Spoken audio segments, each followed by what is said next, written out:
did many things impacting the U.S. today. She fought for women's rights, civil rights, and she helped free slaves. Abigail's impact is still helping us greatly today. Just think about where we are today. Without Abigail, women might not be here in this school. Slaves may not be free. Black people may not have rights, although many other people had helped us with rights. Abigail is one of the ones who finished gaining the rights for our country, and she made the final moves for the rights. John Locke. When hearing his name, only few can recall his accomplishments. John Locke is the man who created the base for many things that the people of present America today think and use. Through the two treaties of government, Locke told about a government that was instituted by the citizens of the government, much like our own government today. Locke believed in limited government, limited to securing our natural rights of life, liberty, and property.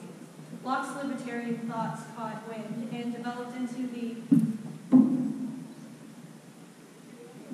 laissez-faire philosophy of economics. This philosophy suggested that markets function better, free from their government's constrictions. Adam Smith, a name some of you may recall, he reinforced this philosophy. Instead of the government having its own biased effect on the economy outcome, Adam Smith used this to create capitalism, which Locke had mentioned, just used in the economics. America still uses this type of capitalism system. These are just a few examples of how John Locke's influence is affecting America today. Edward Jenner created a vaccine that has saved upwards of 200 million people, 200 million human lives, according to our world in data. Now, the smallpox disease itself killed around 300 million people, and Edward Jenner is the man who stopped this disease from progressing. At one point, it is estimated that smallpox could have wiped out humans entirely. All the girls in this gym stand up.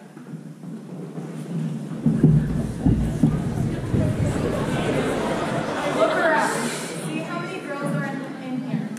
If it wasn't for Abigail Adams, none of the women would be standing in this school right now. Susan B. Anthony, Elizabeth Cady Spence, Sojourner Truth, all the other women that we learned about during this debate only became household names because of Abigail. During the 1700s, she was an early voice for you all standing to gain equal treatment under the law. She sent letters to her husband gaining many rights for U.S. citizens that are still benefiting from today. She gained women's rights, civil rights, and she helped free slaves. What did your person do that was nearly impactful as that? Well, can everyone please stand up? Everyone. John Locke gave all of you your natural rights. All of you. That is way more than just the women that Abigail Adams influenced, and also the women that Abigail Adams influenced. Thank you. Please sit down.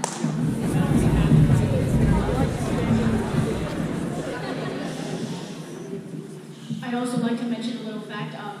While Abigail Adams did advocate for women's education, she never actually sent her own daughter to school, or schooled her herself. Isn't that a little bit hypocritical and bringing back her impact on women's education a little bit if she advocates for it and she doesn't even practice it?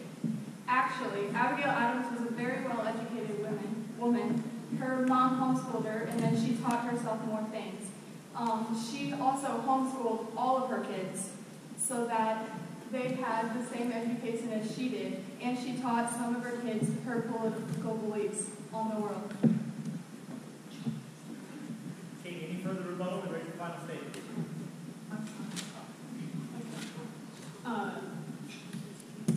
14 new vaccines have been released, including the first genetically engineered varieties. Most of the research makes these vaccines inspired by Edward Jenner's smallpox vaccine and his medical work, according to www.thescientist.com.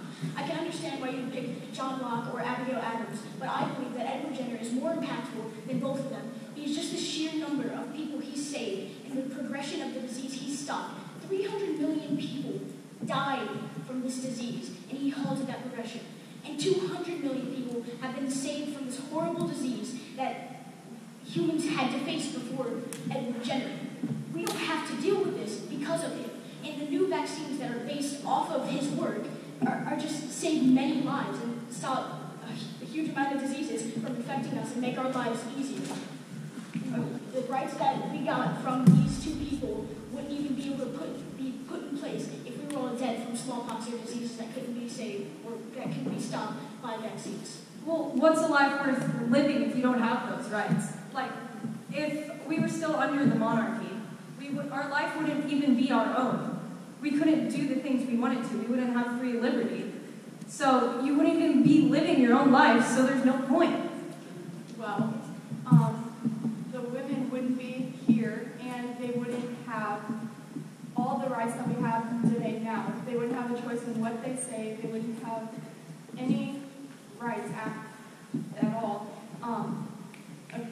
If it wasn't for Abigail Adams. John Locke did give everybody rights, but Abigail gave all the women, so they had a freedom of speech and a thought on what they said, or what they. She couldn't have gotten that idea without John Locke and his natural rights, because he gave them to the men, and then she got that idea from the men, and then she gave it to the women.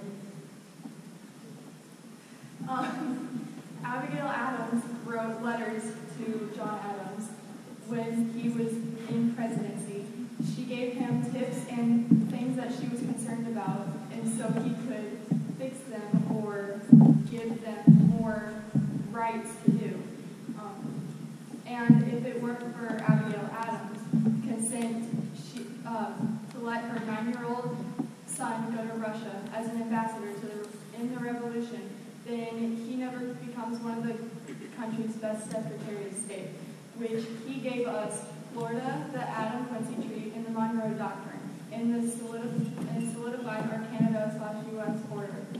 Okay, well, John Locke gave us our life, so I think that triumphs a little bit. We wouldn't be able to use those rights without Edward Jenner and his vaccines that saved us. Okay, we ready to do the final statement? All right, final statement, Abigail.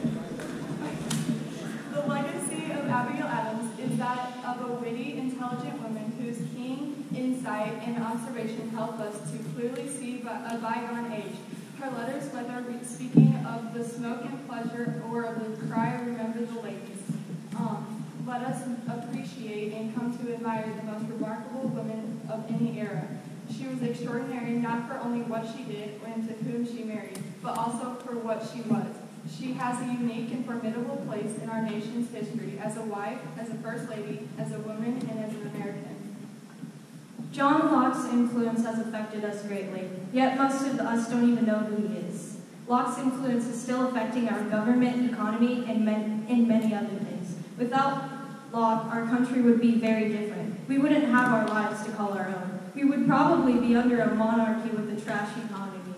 In conclusion, John Locke's influence on America 2019 is insignificant and should be acknowledged by you all. My sources for this were the Internet Encyclopedia of Philosophy and a Stanford study.